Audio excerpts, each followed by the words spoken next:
Hello and good evening. Hope you can catch me clearly wherever you are tuned in to the Neoteran Herald Weekly.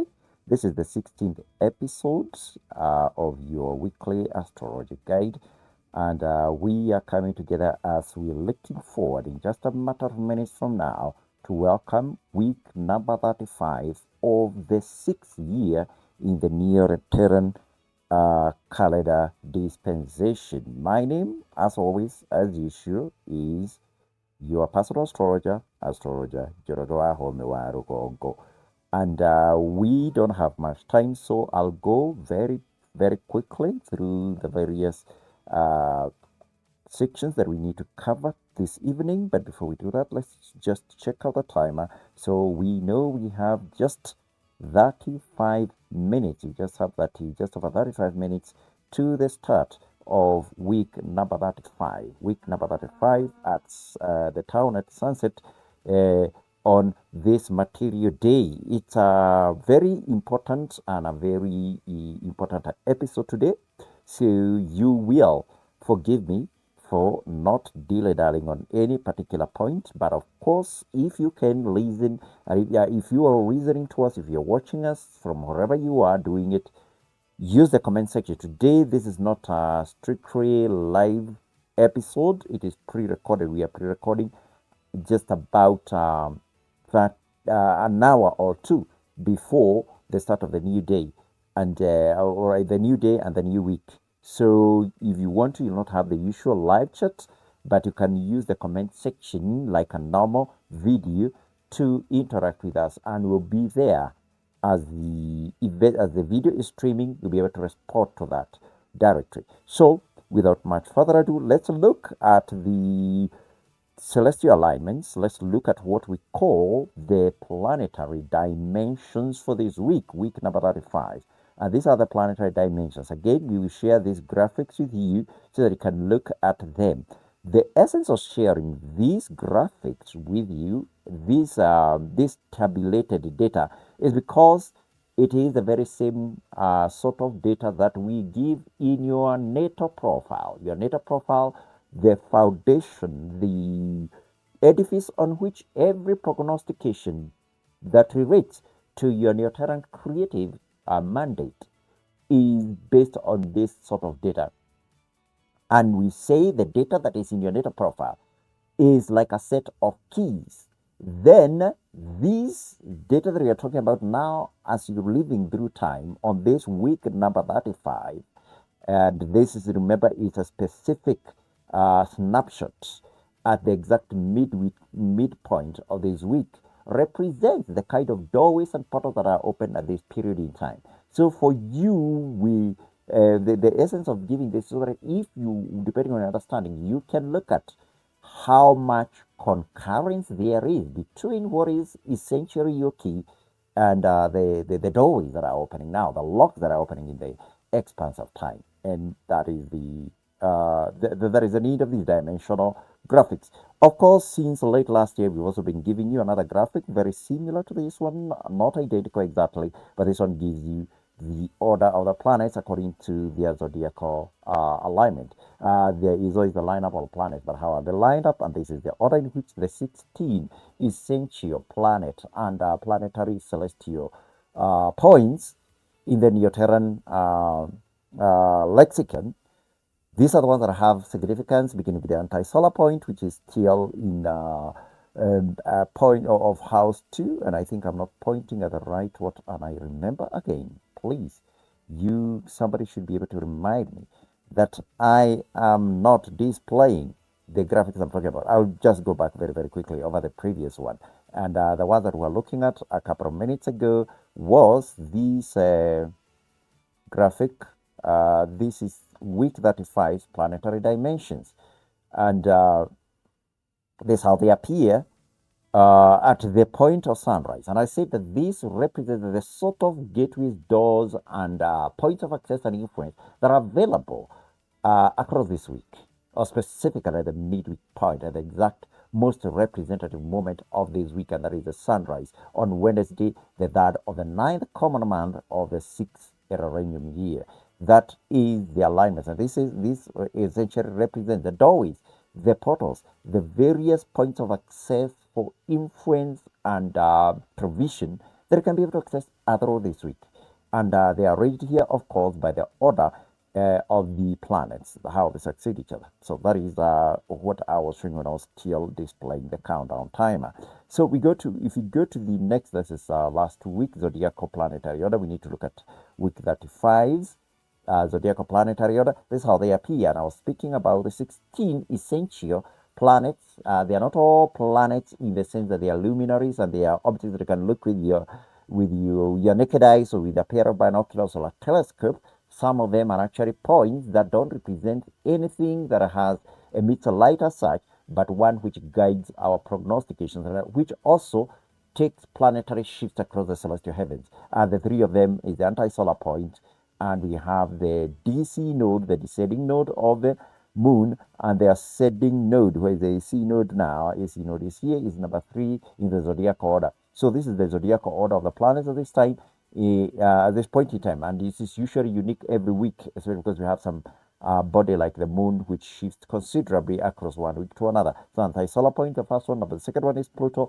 The third is the ascending node, the ascending lunar node, Vesta, minor planet Vesta, minor planet Neptune, major planet Saturn, minor planet Aries, major planet Mars, minor planet Ceres, the Sun, minor planet Uranus, major planet Mercury, major planet Venus, the Moon, major planet Jupiter, and lastly, towards the entry division of house number 12, which in a way should be almost like the exit division because the nodes of the moon move in retrograde fashion across the heavens, and therefore, after we are looking forward to the next ordinary transit, and actually this one will be a creative gateway transit of the DC node. It will be moving not from towards the midway point of house 12, but actually it's going to move into house number 1.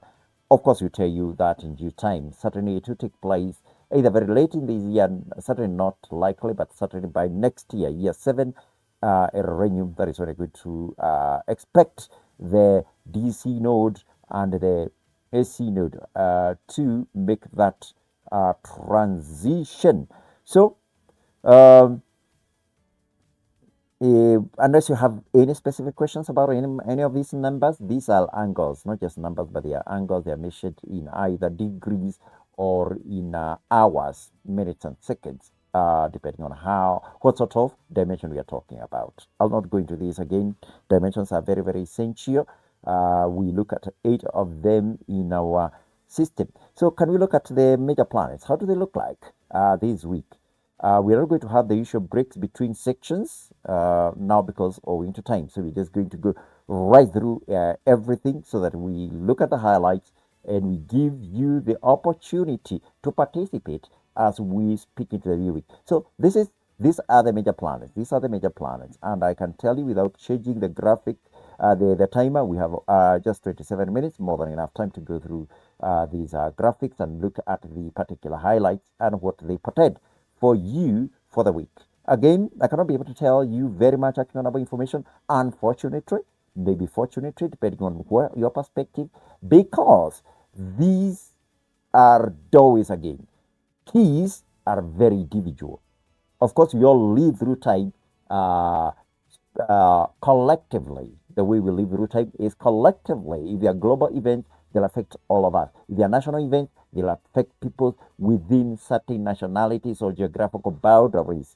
But the way we navigate through them is very different. The most significant and the greatest change and the stamped out feature of Neoteran astrology is that we don't give out global, very actionable whatever that are global that don't distinguish who you are. Because I feel, in as much as that may be soothing to your soul to know, this doorway, and this person doesn't even know me, but he's told me if I do A, B, C, D, I'll be able to achieve X, Y, Z. That can be very soothing. It can be very comforting. It can be very lazy.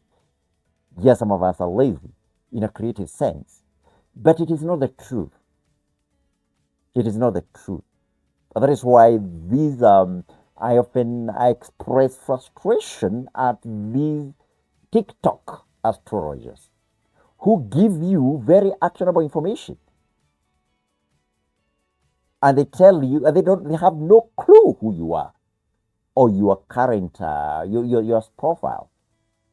I'm sorry to say this, all of that is bullshit, or most of it rather. There is some actionable information that is universal, but it's not very very helpful by them, because if it's a doorway that can allow anyone and anybody at a particular time, then it can be something that is uniquely suited to what you need. It is something that is available to everyone. It's a what for all. So you need to have the basics for you to enjoy and to know and to act on the things that you're talking. The first step, get your Neoteran astrological natal profile. Get in touch with me and I'll be able to tell you and guide you to that. So yeah, here are the planetary alignments on the across the week. And if you want to compare, let's go to week 34 and see how they move. Of course, almost everything is moving in certain everything in the major planets moving in progress. So 35, you can see the shift. 34, 35.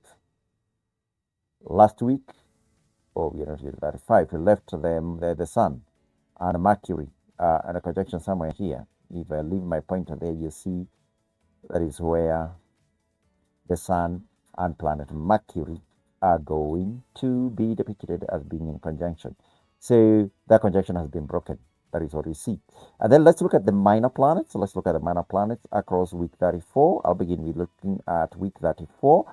And when we last met, this was the planetary order of the minor planets. They are not squeezed together. The major planets tend to cluster around the sun because mainly Venus and Mercury, essentially they will not be too far away from the sun. So if the sun is passing through another equally populated section of the heavens where the other major planets are clustered around, then everything will be just about together. That's why you see most of them are in quadrisol 3 and quadrisol 4 of the Neoteran celestial heavens map.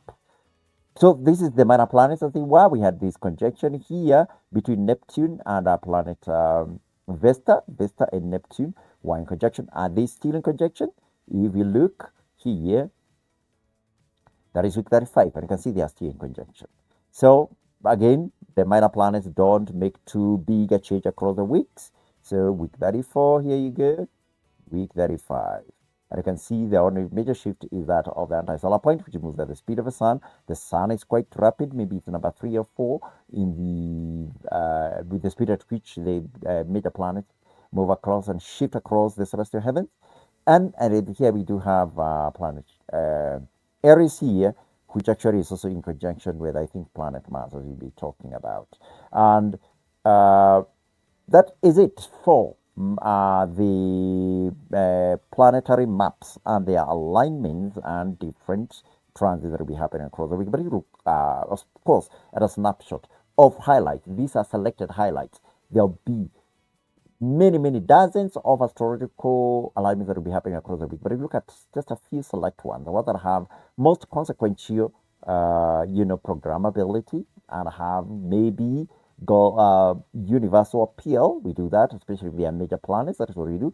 And this is the calendar we've been looking at. The Piscean 8th month in the 6th year in the Errorenium dispensation of the Neoteran calendar is, as you've been looking for the last 3 weeks. And now we are coming to week 34, which is here.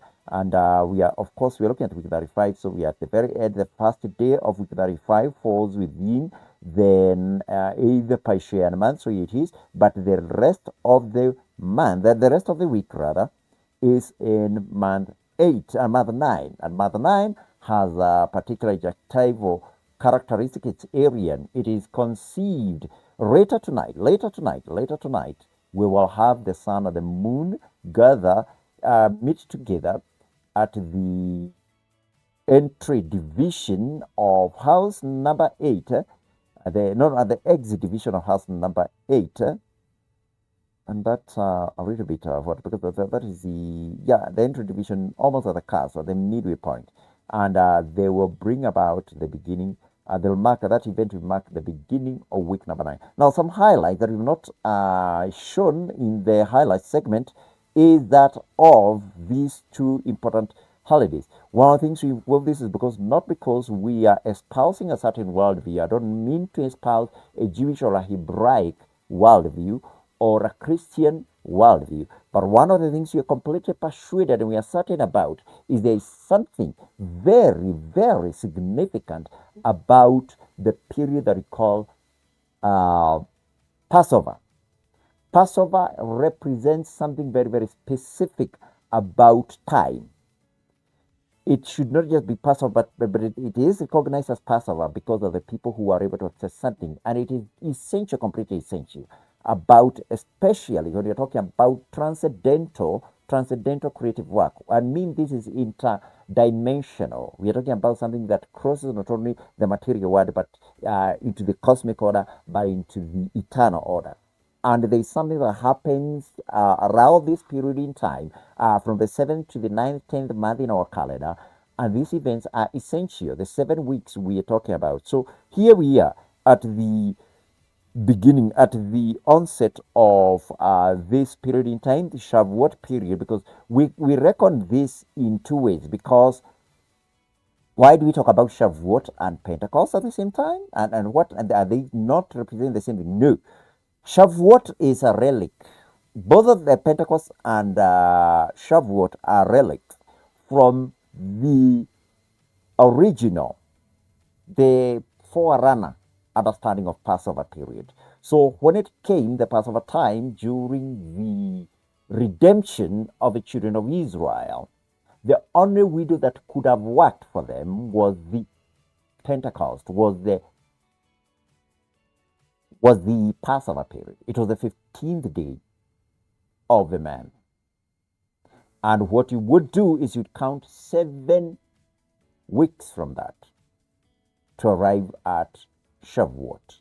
So this one represents from Passover to Shavuot, a Friday to the other Friday. Now, in the second time when the Passover period was programmed, it was programmed at the time of Christ and his sacrificial death for the redemption of all mankind. Remember, Christ didn't die, Jesus Christ didn't die for Christians alone, but for entirety of humanity. That was the redemption. As we are living through now, we are meant to program a third way of what that Passover period represents. So, but when Christ came, Jesus Christ came, there was also specific understanding that because his the day of his resurrection and the time of the Pentecostal release of the what Christians call the Holy Ghost happened on the first day of the week. So the nature of that shows us that there is something specific about the fifth day. So that is why always the Christian Passover or Good Friday will always happen on Friday, and Pentecost will happen on a Sunday. So we recognize both perspectives have validity, and we cannot esteem one higher than the other. It's understanding that these have two original roots, and there is something that across the fabric of time represents both the understanding of what. So the Christian Good Friday will always, of course, occur on a Friday, and the Christian Pentecost will always take place on a Sunday. Passover and Shavuot don't have to take place on a Sunday, but they'll happen on similar days. So that means if Passover was a Friday, Shavuot also be a Friday exactly 7 weeks later. Passover and Shavuot change days of the week. So in the original dispensation of what Passover is, there was no need to specify what day of the week it is. But in the Christian understanding, and as far as we can tell, we are open to suggestion and change. Good Friday and Pentecost must retain their day, the days on which they happen. Good Friday on a Friday, Pentecost on a Sunday. So that is our understanding. And this is the ninth month, and these are the most significant feasts and days of import that are there. Before we go into the other section, let's check out the time. We have just 16 minutes. We have 16 minutes only to the time we must uh, speak authoritatively and creatively about the day, the first day of the week, number 35. So, as you go on, and I'm just ascertaining that I'm recording, let's go back to the calendar, and then we're going to look at the highlights. We're going to the highlights of the week. Just a little bit of more music as we do that shoot.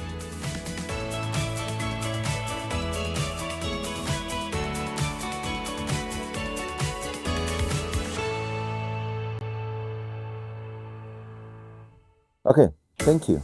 So, what are the Neoteran astrology highlights for the week that is coming? Week number 35. As usual, we begin with what is already taking place, what is already uh, uh, being experienced across the what. And this is the multiplanetary conjunction in Habizelda. And that is in the Neoteran lexicon, a celestial house number 7. It is continuing this week, maybe for the 7th or 6th week in continuance, where we have something very, very specific taking place within house Habizelda, house number 7, Habizelda. So the Vesta and Neptune's perfect conjunction at the cusp of the entry of division Habizelda and the exit division of the celestial house 6 continues. So it's very, very important that we talk about that. I want us to go and look at that conjunction so that we understand what do we mean by the entry and exit division. So if you permit me, and I move back to the minor planets, the alignment of the minor planets, and week 35, which is here. And I'm sure I'm not using the counter. I'm not displaying for you the counter. There is always a risk, but it's not this time. So we're talking about this, and we're talking about the cusp. This is where house number 6, the division, if you can divide every one of these houses, can be divided bang in the middle, and this section is the exit. So that's why this is the entry division of Habizelda, and it is the exit division of house number 6. That is where this conjunction is going on. And actually, if anything, the most perfect aspect of the two planets happening this week, although we spoke about this as having begun last week. So let me go back now to our highlights. Let's go back to our highlights, the highlight slide. So that is the first thing to notice. As remember, this multi-planetary conjunction, what is continuing across the week, we are seeing that every week there is some significant changes to that particular conjunction. Maybe either a planet comes into force, or maybe we get a perfect conjunction, maybe some goes to de facto conjunctions and things like that. So this is perfect conjunction. It's continuing across this week. And then we're going to speak about it a lot more. Then Mars and Aries, perfect conjunction at the cusp of Habizelda's exit division and Neoteran celestial house number 8. The division, the entry division of house number 8, it is going to start this week. So that one is happening at the opposite side of Habizelda, the exit division, not the entry division. And finally, we have planet Saturn, which is in Habizelda's entry division, or coming very, but though even if it is in the entry division, Saturn is coming very, very close, and I'm pointing at something very different. Saturn is coming very, very close to the midway point, but we are not yet there. So it remains in de facto conjunction with the 4 planets in the double perfect conjunction at the cusp of Habizelda's entry and exit division. So as you've seen, at the cusp of the Habizelda's entry and exit divisions, there are 2 perfect conjunctions. And Saturn, which is almost at the middle of them, remains in effect. So we have 5 planets in this conjunction, 2 with a perfect conjunction at the entry of Habizelda, 2 in perfect conjunction at the exit division, then bang, almost at the middle, planet Saturn, which is the signifier for our priesthood mandate. Let's go on to the next slide, and let's see what is there this week. And the first thing is we're going to look at this planet, ultrasolar prograde Mercury. We know that it began its ultrasolar sojourn ahead of the sun last week, and it is going to perform what we call a host switch. It's going to move from one host to another, even if it will not be changing house. So this will happen at the midway point of Neoteran Celestial House 9. And House 9 is one of about 3 celestial houses that we call chimeric. The first is celestial house number 3, then celestial house number 6, and then celestial house number 9. And also celestial house number 12. Is number 12? Number 11. It's also house number 11, house number 9, house number 6, house number 3. They are chimeric because they have, you can change host without leaving that house. At the midway point, you can be able to change a host from one to the other. This is just one of the 4 out of the 12 houses that have that particular characteristic. It is happening on Monday, the 1st of the 9th month in the Erarenium year number 6. Now, the other synodic planet here is ultrasolar prograde Venus, and it's going to do the medium Silly MC celestial creative gateway transit. Is going to change. Remember, we're going to speak about like Mars making another celestial host transit, but that is going to be ordinary. This is a creative gateway transit, changes the creative mandate and language in which you have to use with the Venus. If Venus is most perfect and actionable cycle was a tropical cycle. Of course, you know it is a synodic cycle, but this is still significant nonetheless, especially when it comes to planet Venus. And you're going to allow me to speak about this very shortly. We have only 9 minutes. Is that Venus programs both what we call romantic, or you could even, if you prefer, erotic relationships, but also familiar relationships that are more fraternal. And therefore, when it comes to fraternal relations, like what you do with your brother, sister, child, or that matter, or that kind of association, we use more the tropical cycle. But when it comes to those that we have romantic attachment to, erotic attachments to, we use the synodic cycle mostly. So there is a significant distinction, and it's a significant, principle that is started applying just a couple of weeks ago. There is a couple of people that people who are romantically involved with each other that have helped me as make that distinction. It's very, very important. I won't mention them by name, but one day I'll be maybe we will be able to talk about them one day. Thank you so much for that. And let's go to the next piece of highlight because we have about 7 minutes or so. And Mars is going to make an ordinary celestial transit into Neoteran's house number 8 on Thursday, the 4th of this month. And then Vesta and Neptune will attain its perfect conjunction, which was already perfect in the last week, is going to attain exact alignment on Saturday. What else is happening on Saturday? Sun will make an ordinary celestial transit into Neoteran's house number 10 on the same day, on Saturday, the 6th of the 9th month. Now, finally, let's look at the major lunar transits and alignments, and I'm not going to go into any definition of them because we don't have any time, but these are the ones that are significant. The lunisolar conjunction is happening later tonight, and we have planetary conjunction with the Mercury, then with Venus happening on Sunday and on Monday. Then we have this tropical celestial creative gateway transit of the moon across the medium Chile celestial creative gateway transit point. It's going to happen on Tuesday. And on Saturday, we have the second synodic event, synodic junction. And it's happening, this is what we call the first quarter moon. It's going to be instantaneous, happening on the synodic cycle. We don't have a draconic, what highlighted this week, but those are the alignments of the moon. And how many minutes are we away from the time when we can speak creatively? Just over 6 minutes.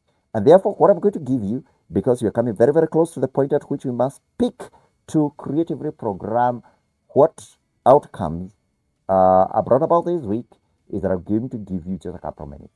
Think very carefully. The next 7 days, month number 9, which we are coming into, significant month, as I've spoken about. What is it that you would want to achieve? And even if you may not have the right set of keys, if we agree together and you believe fervently with us as we speak those creative words in just 6 minutes' time, you are going to achieve them. Now, today we are going to do something very a subtle change. We are not going to speak through the moment. At the moment when this clock strikes 0, we're going to say it is good in our sight. You don't have to use the word good. When you say it's magnificent, it's fantabulous, it's magical, it is a life changing, it is immensely influential at that moment in time. As it strikes, you begin speaking, and it strikes 3. When I talk about 5 seconds, I'll say it is so. I'll speak that about 3 seconds too. And then, as it is coming to 0, make sure that you're saying the words. It is amazing. I'm not giving you the adjective that you use. Choose an adjective of your own. Think about it. The more superlative, the more important it is. Be speaking that word as the clock strikes that 0 second, and it's going to be significant for you, we believe. So that is what we're going to do. I'm just giving you 2 minutes to think. Actually, less than a minute. Just over a minute, less than a minute, so that you can speak significantly.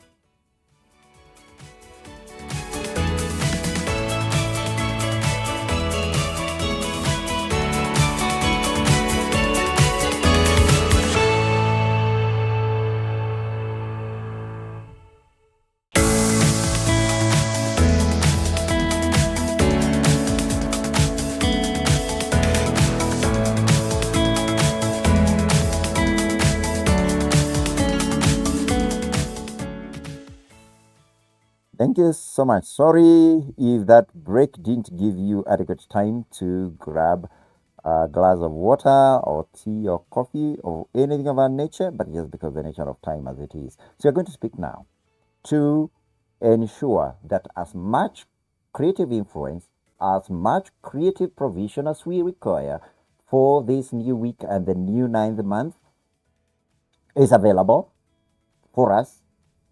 So we're going to speak now. So be ready, reason, be prepared. Your adjective. Prepare your fantabulous, magnificent, good, excellent, unprecedented. Anything that gives that proper energy to pouring the new week. And make sure you say, put it between it is in our sight. It is your adjective in our sight or in my sight, depending on who you are and who you are with and who you have influence over.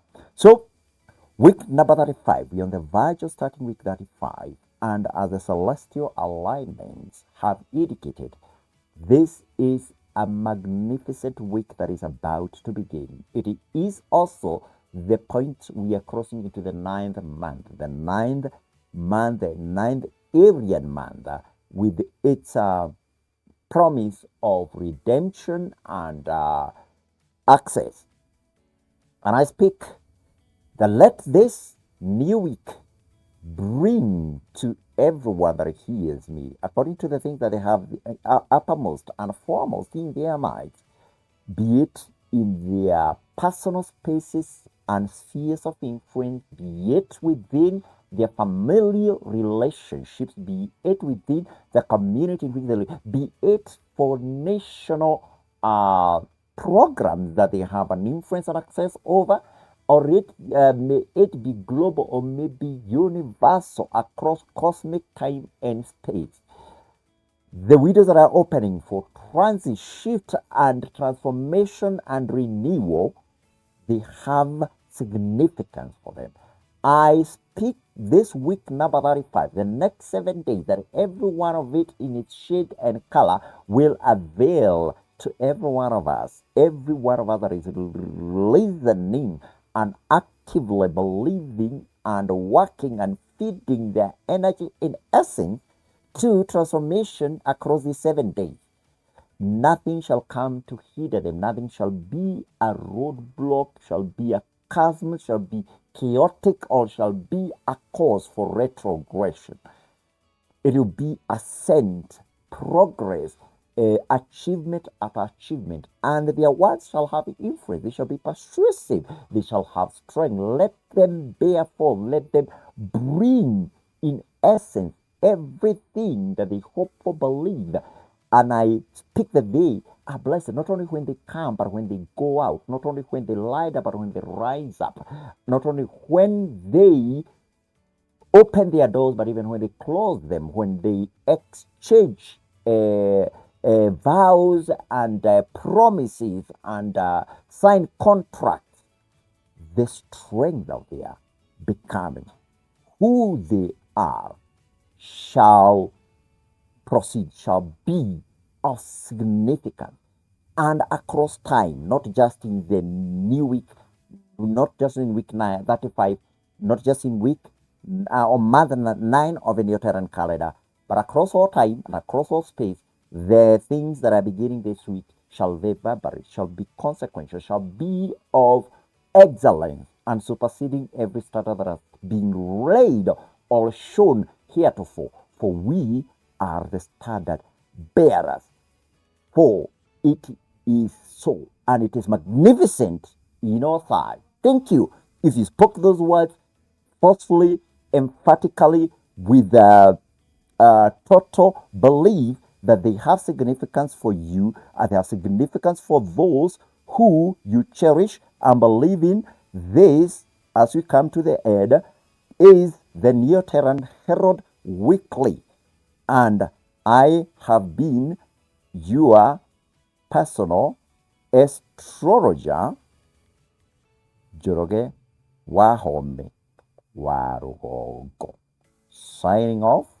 Have an amazing week number 35. I love you. Let's hear, put it in the comments anything that you want to say and anything that has been significant for you across this time. Goodbye.